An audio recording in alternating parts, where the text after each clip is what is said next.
Have you ever wondered if absolute power can coexist with intellectual progress? Welcome to the paradoxical world of enlightened despotism. Our journey begins in the 18th century, a time known as the Age of Enlightenment. It was an era marked by revolutionary ideas about liberty, reason, and the nature of good governance. It was also the birthplace of the concept of enlightened despotism, a system where an absolute ruler, inspired by the principles of enlightenment, would bring about social and political change. In the heart of Europe, we find the first proponents of this philosophy, rulers like Frederick the Great of Prussia, Catherine the Great of Russia, and Joseph II of Austria.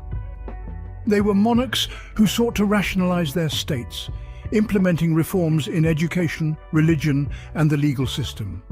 They valued reason and science and aimed to govern with the welfare of their subjects in mind. Yet, beneath the shimmer of progress and enlightenment, the spectre of despotism looms. The enlightened despots, for all their intellectual veneer, were still despots. They ruled with absolute authority, their reforms were imposed top-down, and their subjects had no say in the changes that affected their lives. Herein lies the central paradox of enlightened despotism. On one hand, it promises progress and reform. On the other, it denies the very principles of liberty and self-determination that the Enlightenment upheld. It's a system that claims to know better than its subjects what is good for them.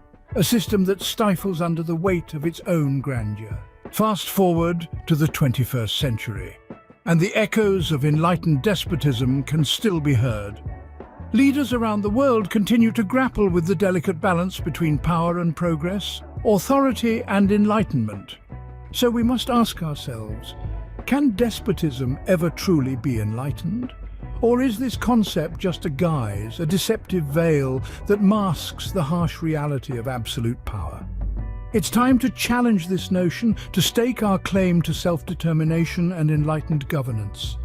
It's time to reject the chains of despotism, whether they are forged in brute ignorance or in the deceptive sophistication of raison d'etat. Stand up, not as a submissive subject, but as a free and enlightened citizen, ready to defend your rights and liberties against any form of tyranny. Ponder upon the paradox of enlightened despotism and unravel the threads of this complex historical tapestry. The time for reflection is now.